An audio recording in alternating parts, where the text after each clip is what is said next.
नमस्कार। मैं आज आप सबों को समास पढ़ाने जा रहा हूं, जिसे अंग्रेजी में कंपाउंड कहते हैं। समास सामान्यतः शब्द निर्माण की एक प्रक्रिया है, जिसके तहत हिंदी भाषा में हम नए शब्दों का निर्माण करते हैं। शब्द के निर्माण के साथ ये शब्दों को संक्षिप्त करने की भी एक प्रक्रिया है, जिससे भाषा सहज, सरल और उसमें समय और संसाधनों की बचत भी होती है। तो सबसे पहले हम लोग जाने कि समास है क्या। समास की परिभाषा यहां लिखा गया है, शब्द समूहों को संक्षिप्त करके, संक्षिप्त मतलब छोटा करके, उनके बीच के प्रसर्ग अर्थात कारक का विभक्ति चिन्ह, कर्ता ने कर्म को करण से आदि। तो शब्द समूहों को संक्षिप्त करके उनके बीच के प्रसर्ग का लोप करते हुए मतलब उसके छुपाते हुए, हटाते हुए नए शब्द बनाने की प्रक्रिया समास कहलाती है। समास क्या है? एक प्रक्रिया है, एक प्रणाली है। कोई समास शब्द का नाम नहीं है। जिस प्रक्रिया के तहत, जिस प्रणाली के तहत ये नए शब्द का निर्माण किया जाता है, शब्द समूहों को संक्षिप्त करके तथा उनके बीच के प्रसर्गों को हटाकर, लुप्त कर जो नए शब्द बनाए जाते हैं, उस प्रक्रिया का नाम समास है। उस शब्द का नाम समास नहीं है। नए शब्द का नाम समास नहीं, बल्कि उस प्रक्रिया का नाम समास है। यहां पर उदाहरण के लिए जैसे घोड़े पर सवार, क्या देख रहे हैं? घोड़े पर सवार, इसको हम समस्त पद बनाते हुए घुड़सवार बना देते हैं। अब यहां देखिए, घोड़े पर सवार में 3 पद थे, जिसको संक्षिप्त करके एक पद घुड़सवार बनाया गया। घुड़सवार इस पे सुनने में भी अच्छा लगता है, पढ़ने में भी, यानी भाषा की सुंदरता भी बढ़ गई। यहां पर 3 काम हुए। पहला, पर प्रसर्ग का लोप हुआ। ये अधिकरण कारक का चिन्ह है पर, तो पर प्रसर्ग का लोप हुआ, इसमें पर नहीं है। दूसरा है, शब्दों को संक्षिप्त किया गया। घोड़े का केवल गुड़ लिया गया, पर हटा दिया गया, छोटा कर दिया गया। और एक तीसरी प्रक्रिया में एक नए शब्द का निर्माण हुआ, यानी एक घुड़सवार बन गया। तो ये संपूर्ण प्रक्रिया, संपूर्ण प्रणाली, जिसके तहत घोड़े पर सवार से घुड़सवार शब्द का निर्माण किया गया, उसी का नाम समास है। इस प्रक्रिया का नाम समास है। इस शब्द का नाम समास नहीं है, नए शब्द का नाम समास नहीं है। इसे तो हम समस्त पद, इसकी परिभाषा हम आगे पढ़ेंगे, लेकिन इस प्रक्रिया का नाम आप समझें कि क्या है? समास है। इससे लाभ क्या हुआ? भाषा में सुंदरता आती है। इससे भाषा सुंदर हुई। घुड़सवार, अब कोई कहे घोड़े पर सवार आ रहा है, अब कोई कहे घुड़सवार आ रहा है, तो सुनने में, कहने में भाषा क्या हो, का सौंदर्य क्या हो जाता है? बढ़ जाता है, उसमें सुंदरता आती है।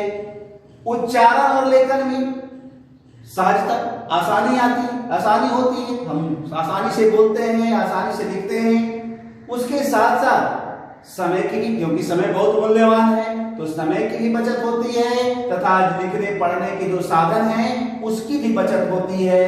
अतः समास हमारे अध्ययन के लिए, हिंदी भाषा की सुंदरता के लिए बिल्कुल ही आवश्यक है। अब समास की परिभाषा के बाद हम लोग जानेंगे समस्त पद। यानी समस्त पद क्या है? देखिए, प्रक्रिया तो समास कहलाती है। शब्दों को संक्षिप्त करके विभक्ति चिन्ह का लोप करते हुए नए शब्द बनाने की प्रक्रिया तो समास कहलाती है, लेकिन वो बना जो पद है वो क्या कहलाता है? वही समासिक पद या समस्त पद कहलाता है। तो देखिए, समस्त पद शब्द समूहों को संक्षिप्त करने तथा प्रसर्ग का लोप करने के बाद बने नए शब्द को समस्त पद या समासिक पद कहा जाता है। अर्थात घोड़े पर सवार, मैंने पूर्व उदाहरण दिया था, घोड़े पर सवार से नया शब्द क्या बनाया गया? नया पद बना घुड़सवार। तो ये घुड़सवार क्या है? यही घुड़सवार, ये समास नहीं है, इसका नाम क्या है? समस्त पद या सामासिक पद। यानी शब्दों को संक्षिप्त करके नए पद जो बन जाता है, उस नए पद को, संक्षिप्त पद को हम समस्त पद या समासिक पद कहते हैं। आगे देखिए, समस्त पद में दो पद होते हैं। समस्त पद में दो पद होते हैं। क पूर्व पद, इसे पहला पद या प्रथम पद भी कहा जाता है। उत्तर पद, इसे दूसरा है उत्तर पद, उसे दूसरा पद, द्वितीय पद या अंतिम पद भी कहा जाता है। पूर्व पद या प्रथम पद, समस्त पद के पहले वाले भाग या पद को पूर्व पद कहा जाता है। समस्त पद का जो पहले वाला भाग है या पहले वाला जो पद है, पहले पार्ट में जो पद आता है, उसे हम पूर्व पद कहते हैं।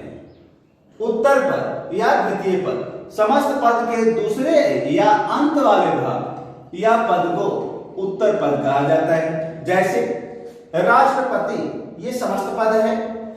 इस शब्द में, इस पद में राष्ट्र पूर्व पद है, इसमें राष्ट्र पूर्व पद है तथा पति उत्तर पद है, क्योंकि राष्ट्र पहले आया है और दूसरे में पति आया है। तो राष्ट्र को हम लोग प्रथम पद या पहला पद कहेंगे, जबकि यहां पर पति उत्तर पद या दूसरा पद है। अब इसके आगे हम लोग चलेंगे समास विग्रह।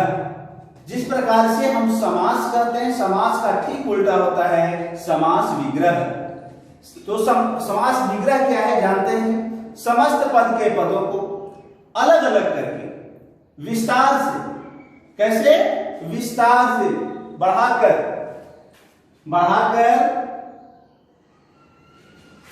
परसर्ग चिन्ह या विभक्ति चिन्ह के साथ लिखने की प्रक्रिया को हम समास विग्रह कहते हैं। वहां एक साथ करके नए पद बनाने की जो प्रक्रिया थी वो समास थी, लेकिन यहां समस्त पद से साथ आए पदों को अलग अलग करने की जो प्रक्रिया है और उसे विस्तार से लिखने की, वहां संक्षिप्त करने की प्रक्रिया थी, समास संक्षिप्त करने की प्रक्रिया थी, जबकि समास विग्रह क्या है? उसे विस्तृत करने की प्रक्रिया है। तो समस्त पद के पदों को अलग अलग करके विस्तार से परसर्ग या विभक्ति चिन्हों के साथ, परसर्ग का मतलब होता है कारक के विभक्ति चिन्ह, कर्ता नहीं, कर्म को इत्यादि, लिखने के साथ लिखने की प्रक्रिया को हम समास विग्रह कहते हैं। जैसे राष्ट्रपति, राष्ट्रपति का समास विग्रह है राष्ट्र का पति। इसमें का परसर्ग, संबंध कारक का परसर्ग साथ आया और इसका विस्तृत रूप बना, यानी राष्ट्रपति से राष्ट्र का पति बनाने की प्रक्रिया क्या है?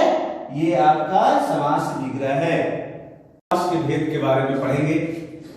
तो अब तक हम लोग जान गए हैं कि समास क्या होता है, समस्त पद क्या होता है, पूर्व पद क्या है, उत्तर पद क्या है, समास का विग्रह कैसे करें। तो इस कड़ी में अब आगे बढ़ते हुए हम लोग समास के भेद के बारे में जानते हैं। समास के मुख्यतः 6 भेद होते हैं। हालांकि संस्कृत के अनुसार मुख्य रूप से 4 भेद ही माने गए हैं: अव्ययभाव समास, तत्पुरुष समास, द्वंद्व समास और बहुव्रीहि समास। लेकिन ये आजकल तत्पुरुष समास के 2 भेद, द्विगु समास और कर्मधारय समास को हिंदी में हम अलग समास के रूप में पढ़ते हैं। तो इस तरह से आज हम मुख्य रूप से 6 समास को पढ़ते हैं। ये 6 समास हैं। पहला अव्ययभाव समास, दूसरा तत्पुरुष समास, तीसरा द्वंद्व समास, चौथा द्विगु समास, पांचवा कर्मधारय समास। ये ध्यान रखें, द्विगु समास और कर्मधारय समास को तत्पुरुष समास का भेद भी माना जाता है, लेकिन यहां हम अलग पढ़ेंगे। तो चौथा द्विगु समास, पांचवा कर्मधारय समास और छठा बहुव्रीहि समास। ये 6 समास हैं। इन समास में तत्पुरुष समास के कई भेद होते हैं।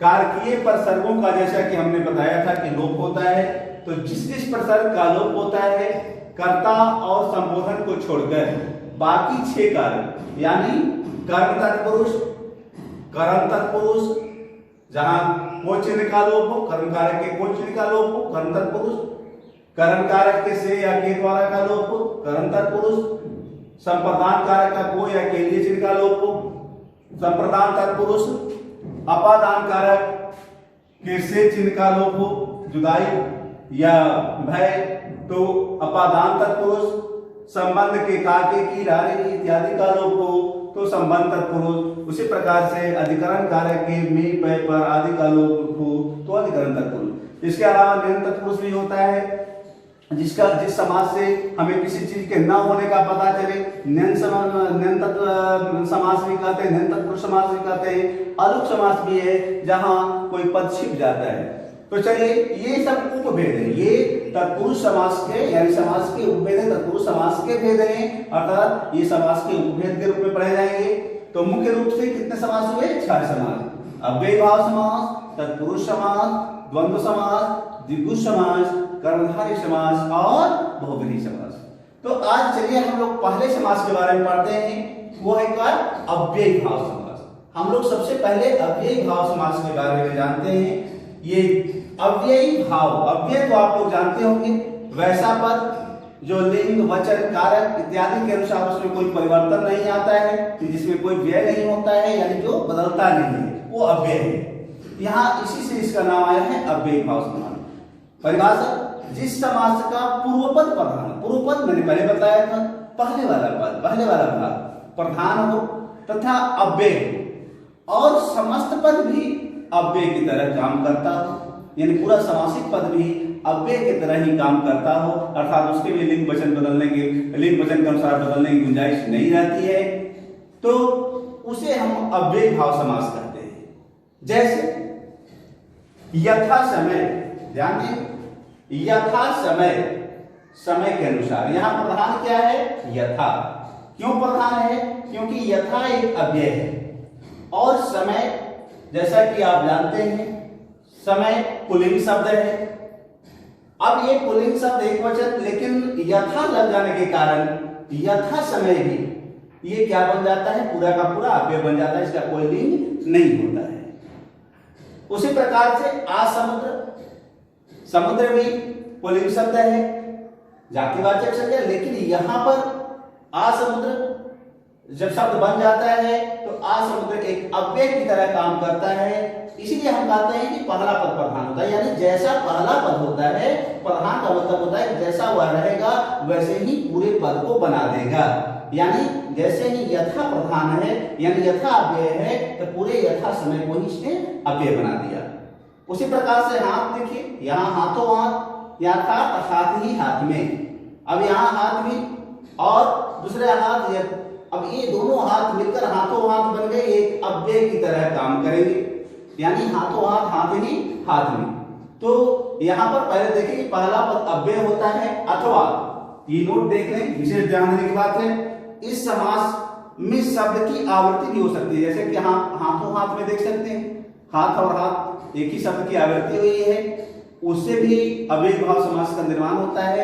ऐसा नहीं कि आप समझ जाएं अगर वो अव्यय की तरह काम कर रहा है तो आप उसे द्विगु समास या कोई अन्य द्वंद्व समास, उसे द्वंद्व समास नहीं समझ लें, अर्थात उसे यहाँ पर जैसे ही देखें कि अव्यय की तरह काम करता है उसे अव्ययी भाव समास के अंतर्गत रखें। और तीसरी बात यह है, या शब्द से पहले कहीं के, जैसा कि यहाँ देख रहे हैं, शब्द से पहले उपसर्ग, उपसर्ग भी लग जाता है और इस समासिक पद का निर्माण करता है।